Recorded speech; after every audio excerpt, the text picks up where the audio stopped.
Hi guys, welcome back to another video. It's Dan here from sportscardsuk, and in today's video we've got something slightly interesting and a video I think will help a few people that are getting into the hobby, which soccer cards I'm investing in. So which prospects specifically am I investing in for international tournaments and also ahead of transfers this summer. So I know I do my Mail Mondays and I show you which players I'm picking up. I did actually snipe all of these cards from one eBay seller. So I do have this one package with about 4 or 5 cards in here that I want to show you of the types of players that I'm picking up, the types of cards that I'm picking up, so the types of sets. And hopefully this is going to give you kind of a good idea of which sets to invest in, which sort of players to look for, and which positions of players to look for. So we're going to be talking about whether you should pick up forwards or whether you should pick up midfielders, goalkeepers, defenders, and then which sort of cards you should be looking at for these newer young players. So we're not going to be talking about legends. I do always say invest in 70% legends and 30% rookies, and that way you won't get too hurt. But this video is specifically going to be for current rookies or youngsters, kind of wonder kids, that I think will have a lot of upside. So without further ado, let's jump straight into the video.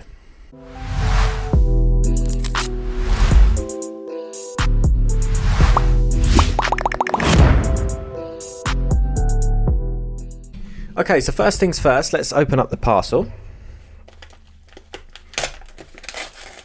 I hope it is this parcel, because this could be quite a cock up if this particular parcel doesn't contain the cards that I'm thinking it does. Yes, it does. Thank God for that. The video is not destroyed. Right. Okay. So fair play. We've got lots of top loaders. They are black, which is quite interesting.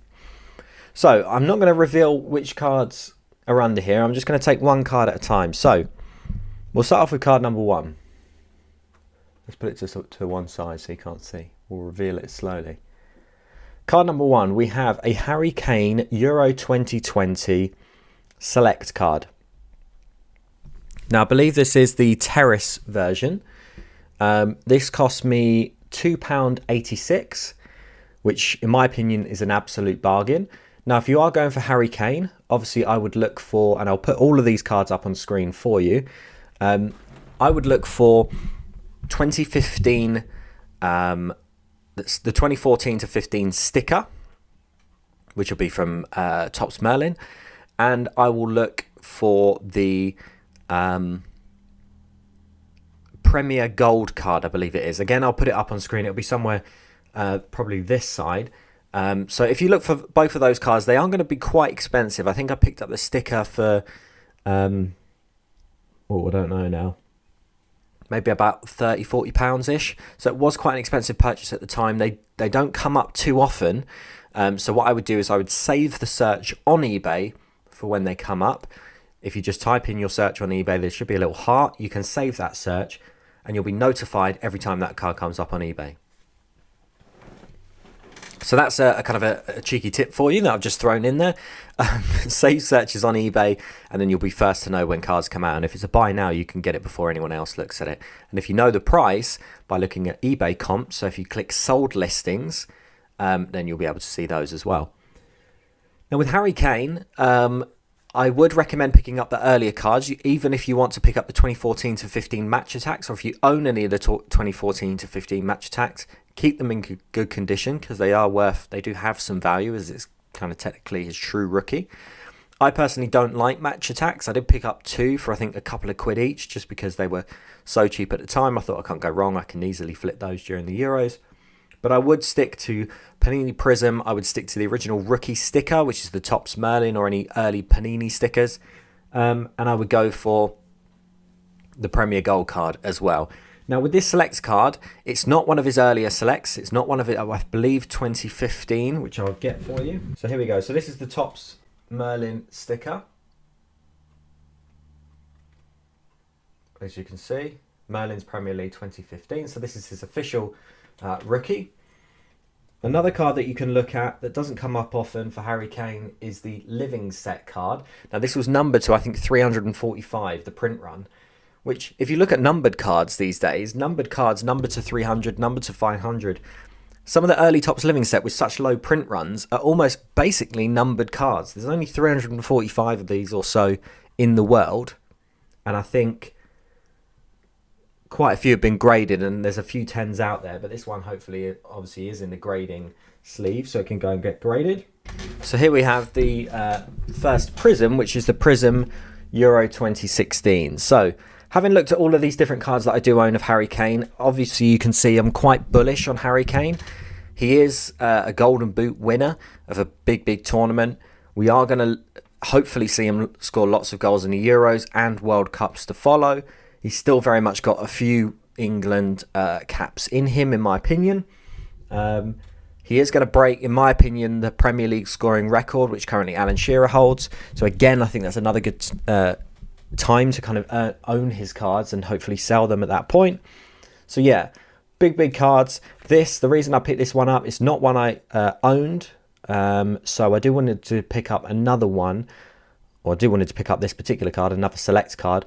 It is going to be the Euro 2020 tournament, so I do actually plan to flip this during the Euro 2020 tournament, so I think it's going to be relevant. And for an item price of £2.86 for a select terrace card, you can't really go wrong there, in my opinion. Now, next up, we're going to look at another player that I'm interested in.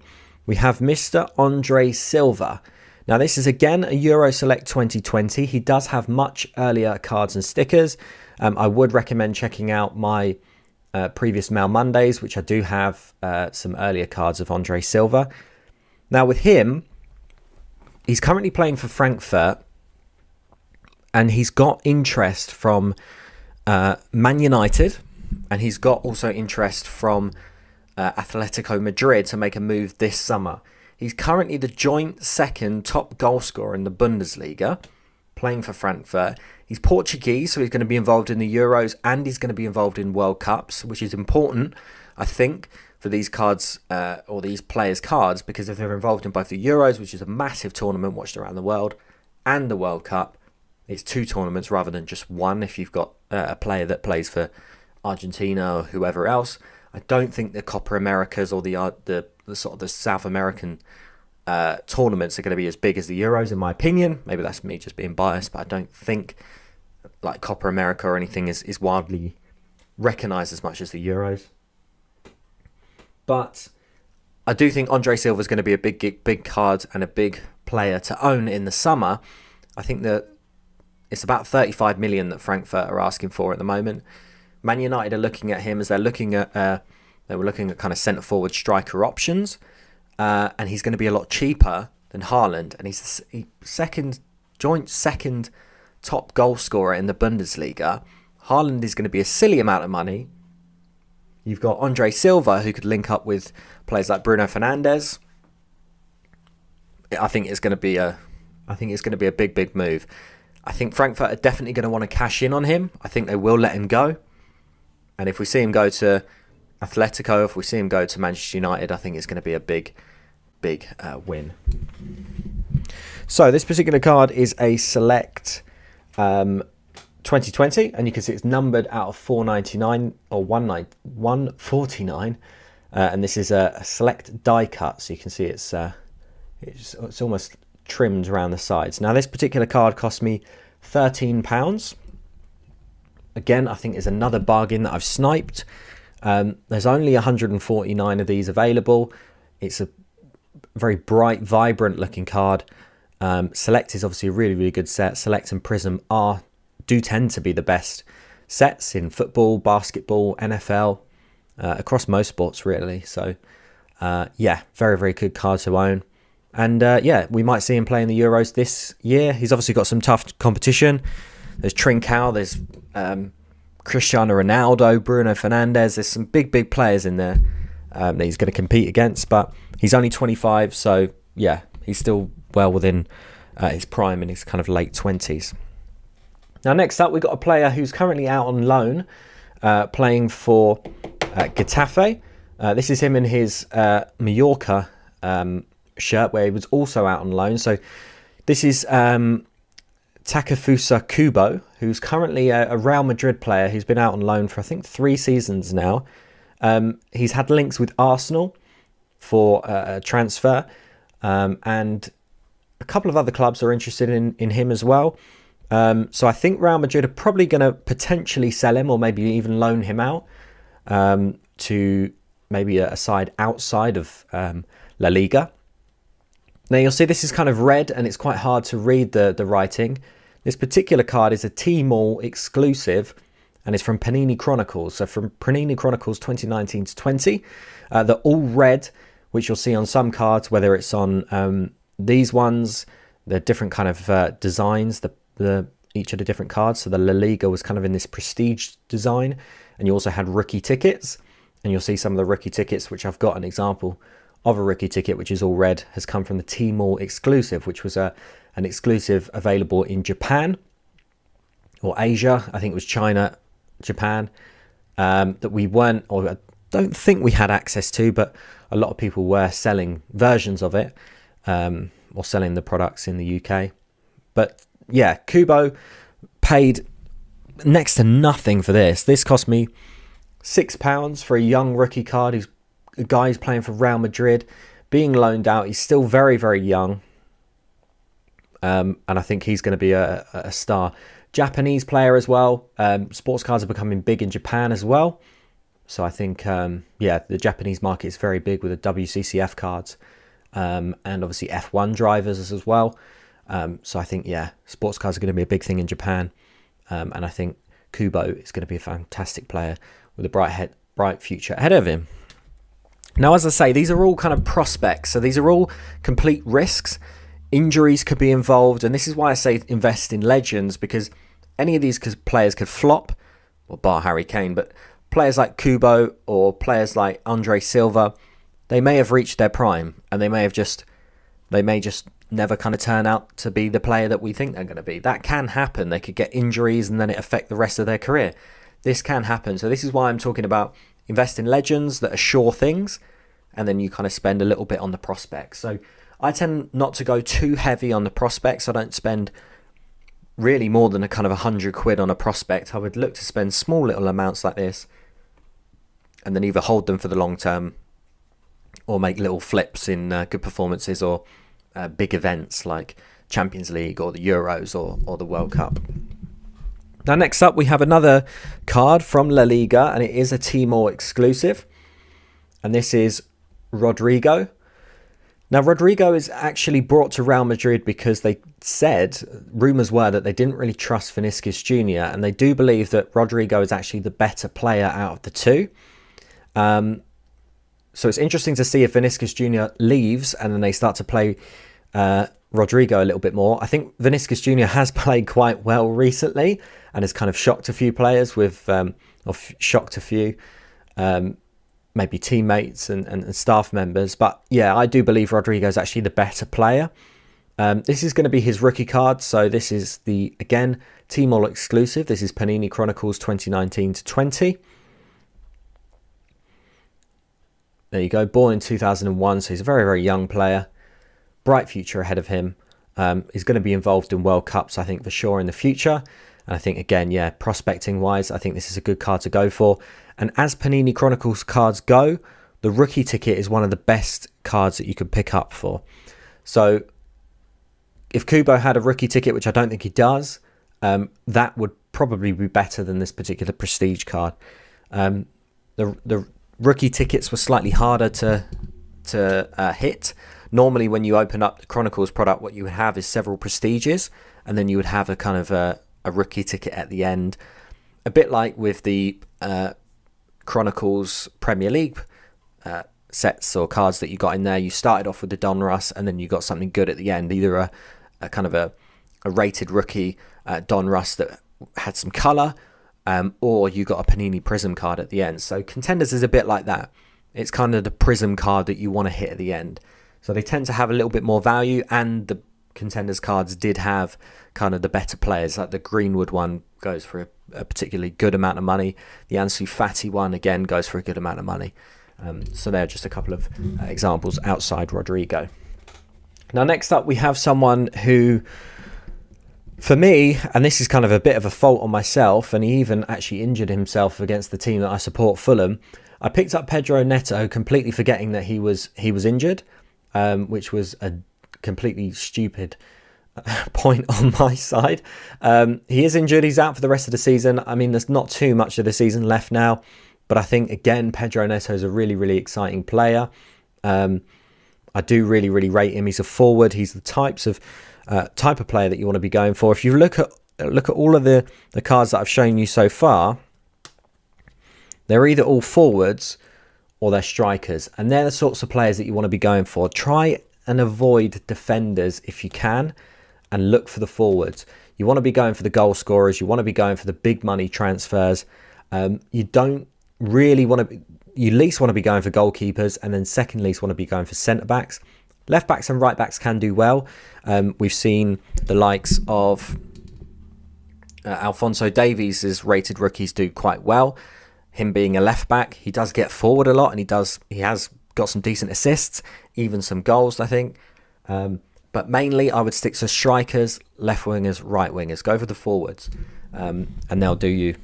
They'll be the best. And people that maybe aren't invested in soccer at the moment, that's what they'll be looking for when they first start to look at soccer. They'll be looking at the forwards. They'll be looking at Mbappe. They'll be looking at João Felix. They'll be looking at Harry Kane, players like that. So, yeah, this is Pedro Neto. I paid too much for this considering he's injured at the moment, but it is going to be a hold for me. This did cost me £14.50. And just, I don't think I told you the price of this. The Rodrigo was £11.50. So this was £11.50. And this was £14.50. Premier League rated rookies always do really well and tend to be a little bit more expensive.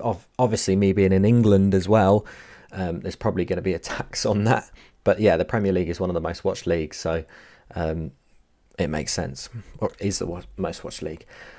Now for the final card, I think I probably don't even need to explain why I picked this particular card up, but this is Philippe Foden, as they say, so good he can't be English. This guy's absolutely unreal. In the Champions League, he's been pivotal. A lot of people are saying if he had the striking of Greenwood, he'd be the most complete player ever. Apologies, Chelsea fans. I do think he is better than Mason Mount. I know a lot of people disagree. I do think Philip Foden is better than Mason Mount. I think he's one of the most exciting players we've had since the likes of someone like Gascoigne. This guy is the bee's knees. He's absolutely unbelievable. And his age to be starting Man City games and to be playing so well, it's brilliant to see. And for him to be around sort of players like De Bruyne, who's arguably probably one of the best midfielders in the world right now, if not probably the best. For him to be kind of playing around with players like that, the defence, like Ruben Diaz, has been unbelievable. Cancelo, that whole Man City team, even Gundogan in midfield. There's some really, really brilliant players for him to learn from under Pep. Pep is really, really excited about him. Now, this particular card didn't cost me too much. It's not his rookie. This is £8 for the second year prism. He does have a first year prism. And my thinking with this particular card is that the first year prism is, although common, it's going to become unaffordable for people looking to get into the hobby and looking at Phil Foden cards. So I think they'll look at the second year prism. Now this is going to be probably a long-term hold for me. I do actually have a rated rookie optic out for grading at the moment. If that comes back a 10, I'll be extremely happy. Even with a 9, I'll be really, really happy. And I'll be sad to let it go, but I will have to let it go. I'm not a Man City fan. I am an England fan, but I will eventually cash in on Phil Foden. But this second year prism, I think, is a beautiful looking card. I really do like the prism design from this year. I actually prefer this particular shot of Phil Foden to the previous year. I'll put it up on screen, but it's kind of not an action shot of Phil Foden. Or it is, but it's very zoomed in. And I'm not particularly a fan. I do actually prefer this card. I think it looks a lot nicer. So that's my theory behind Phil Foden. So just to give you kind of a roundup, as I say, these are all kind of midfielders, forwards, players that are pivotal. With Phil Foden, yes, he is a midfielder, but he is English. He's going to be involved in lots of tournaments to come, and he does get involved in kind of assists and goals. So this is kind of a pickup of 6 cards. Now I'll tell you my total spend. So the total spend on this was £63.50, which I think includes shipping. It looks like it. And I think for £63.50, I may even call this video picking up prospects under £75 or soccer cards pickups under £75, because I think this set, I don't think I paid more than £15 for any of these cards. No. So there you go. So cards under £15, and I think all of these have upsides. So I think for this select card, for example, I think I could probably sell this now for £5 if I really wanted to. And the Andre Silva numbered out of 149. I know a lot of people say don't go for the colours, don't get attracted in by these different colour prisms. I do agree with that, and I do agree don't get kind of too caught up in fast breaks and all these other different colours that they have kind of in basketball cards and prisms. But when they are numbered cards, I do think that does have an attraction, and I think numbered cards will also be looked at with rookie cards as kind of things that people want to collect or want to go for. People want to collect the rarer stuff. So I hope this video has been informative to you in some way, has taught you a few things. If you can take one thing from this video, great. I understand there's a lot to learn in kind of soccer investing and sports cards investing in general. A lot of the things that I have mentioned do apply to basketball, NFL, whatever you're into. If you do have any questions, obviously you're welcome to ask me. I'll try and respond to everyone via Instagram is probably the best place to get me, or down in the comments. And yeah, if you did enjoy this kind of style of video, I'll definitely try and do more, where I kind of give you my thoughts behind each of the different cards, how much I paid for them. I know it's similar to Mail Monday, but it was kind of a collective of cards and talking about specifically prospecting. Mail Monday, I can pick up a lot of PC things like Roy Keane and some vintage cards as well. But I wanted to specifically talk about prospecting, which I think most people are excited about. And I think for new collectors, they tend to start with prospecting because it's the most exciting and it's players that they're familiar with, can watch at the current time, as opposed to kind of vintage where you're looking at replays of these brilliant players like Maradona and Zidane and Henry and all these different players. So there we go. If you did enjoy this video, please do drop a comment. Do let me know. Make sure you drop a big like on the video. Make sure you subscribed if you're not already. And I'll see you on the next investing video. Thanks very much.